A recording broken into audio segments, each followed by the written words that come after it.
Welcome back to the next leg of the tour on this documentary series I've concocted of my adventures in the Philippines. As you can see, we are leaving El Nido. We are finally venturing off. This is a boat which will take us to our destination, which is Coron. And this was I don't remember, maybe 4 or 5 hour trip, could have been. I might be wrong, but here we are arriving at the port of Coron. These are some of the most, everything about traveling I just love, but arriving at a new place is always such a good time, such a rush of all of those dopamines. And I'm walking, if I remember correctly, I'm walking about a mile to my abode, just to get a little idea of the place, just to soak in the scenery, just to take her slow.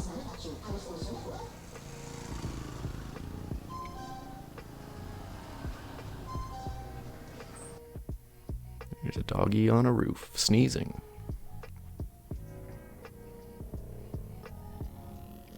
There's my abode, my hostel. It's called Footprints Hostel. And obviously this is the evening. We're arriving probably, middle of the day, taking her easy, exploring the town, which here we are. This place was so cool. I really, really loved Coron. They love basketball. You know what else they love? Christmas. You know what else they do? They do this. They play the oldest game in the world, which is roll a ring around with a stick. The kids, that is.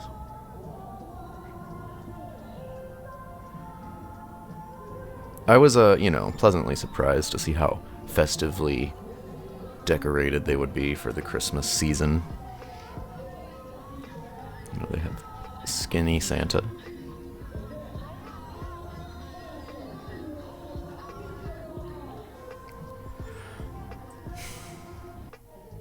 More basketball. They really love basketball. They played, while I was in Coron, if I wasn't otherwisely engaged, I would be going down to this, town square or whatever, the poppin' part of town. They would always have basketball games going on. I'm filming this guy because he is they love karaoke, and most of the time they sing terribly because they're at a park drunk. But that guy was really blowing my mind with his singing. We're back onto street food. We're really going for it. So this is the next day. My first day, and your first order of business is to explore. So you get yourself, a motorbike. You drive around.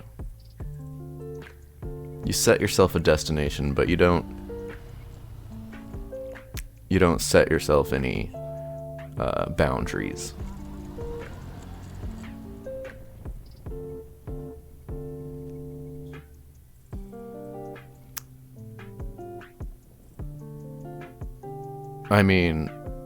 This is my favorite thing in the world.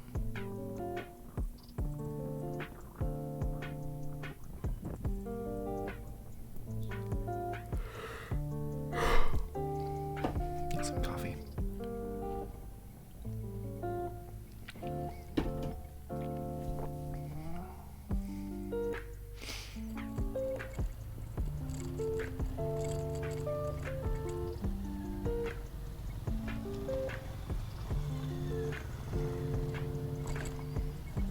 It really is my favorite thing in the world. The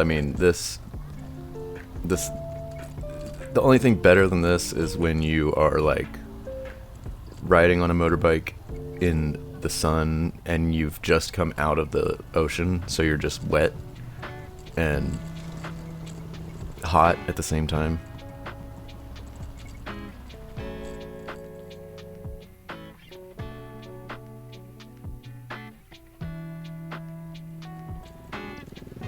If there's any kind of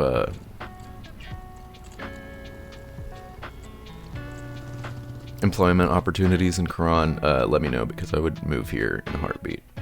I guess I'm singing the praises of Coron more so than I was El Nido. I haven't even considered it until right now. I guess I was more of a fan of Coron. Maybe because it's a little more...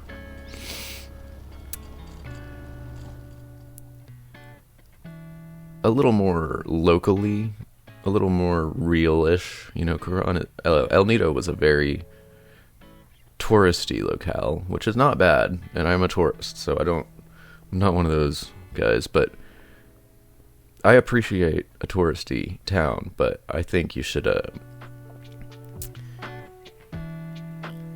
a range. You should go both ways. Now, Coron is not completely it's not a completely off the beaten path. I'm not saying that at all. It still is a tourist location, but it was just a lot more of a real town, whereas El Nido is definitely set up for the tourism aspect, largely. Now, this was amazing. This is a hot spring, and oh my god, do I love a hot spring.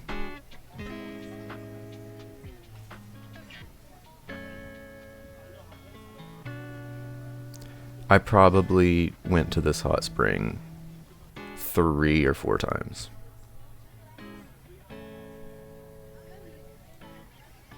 It kind of became like a morning routine.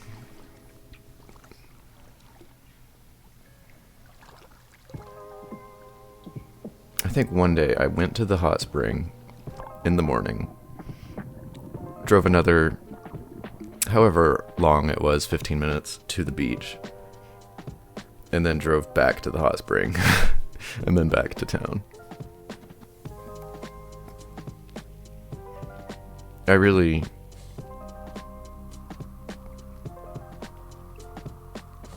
love a hot spring.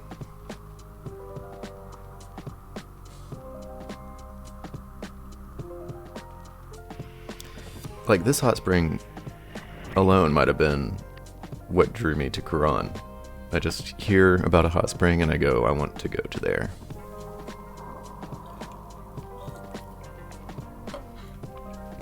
And it was hot, by the way. I mean, the kind of, whenever I first got here, like, there was actually someone who was, like, unable to get in. They were like, it's too hot.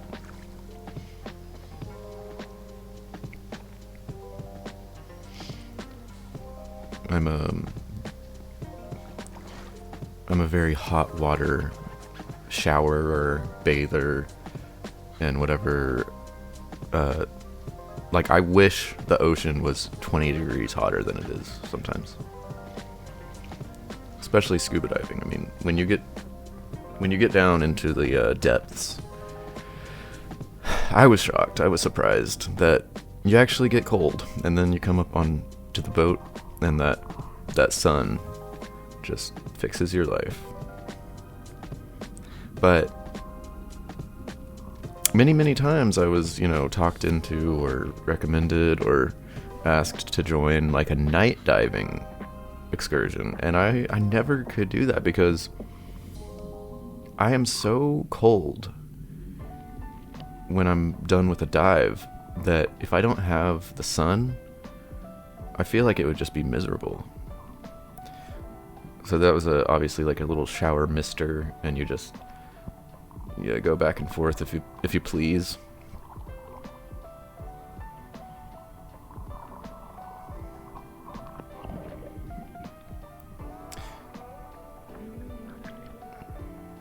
If there's a position open at the Coron hot spring, where you don't work, you just kind of test the water daily, that would be perfect for me. Okay, so this is my second stop, and it was just a sign that said like something beach, and so stopped off because I was on the way to a beach, and I saw this one, and I thought, let me give this one a shot. Now this beach was totally vacant, totally empty. No, not a soul here. But it's obviously not the nicest beach you've ever seen. I mean, it's a great beach, obviously, but you know, it's relative.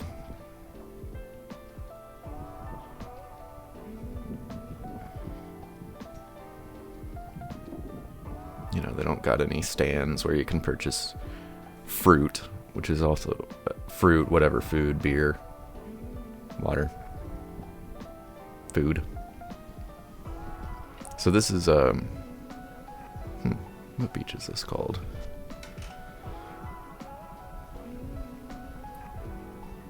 I should have checked before, but this is the beach where I ended up making it my beach spot for the stay in Coron. Although, unlike El Nido, when you're staying in Coron, you really don't have like access to a beach, like, you know, within a walk, which is always kind of a non-negotiable for me.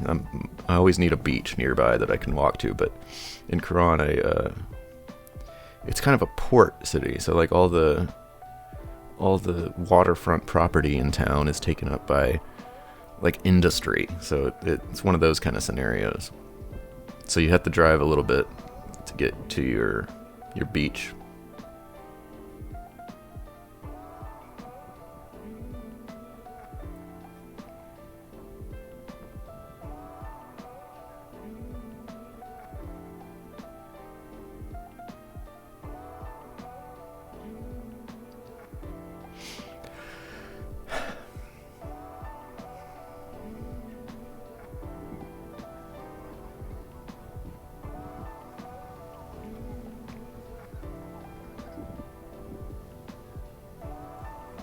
Obviously, you know, I don't record everything and just record little clips here and there throughout. This is probably like many hours at the beach that I've spent just laying out, going swimming, you know.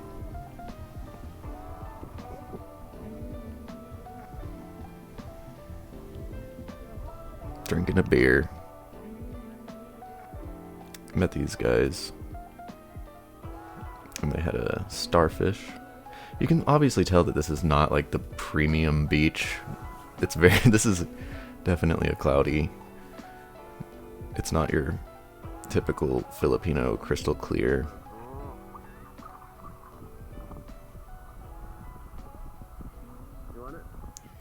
At this point I was enamored by that starfish. I eventually found out that they're kind of everywhere.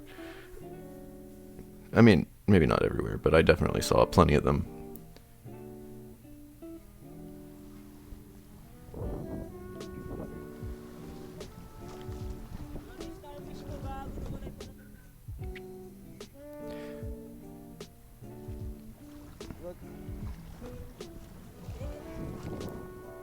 I really have no idea what starfish are. Are they an animal or like a... By the way, I don't appreciate how he threw the starfish like that. Depending on if it's an animal or not. I guess I don't know. Maybe it's more like a plant. Who knows? What's the difference?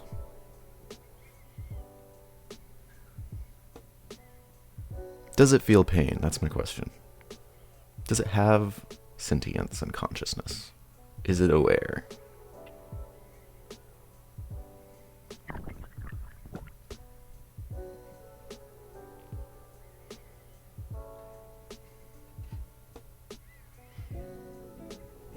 Patrick.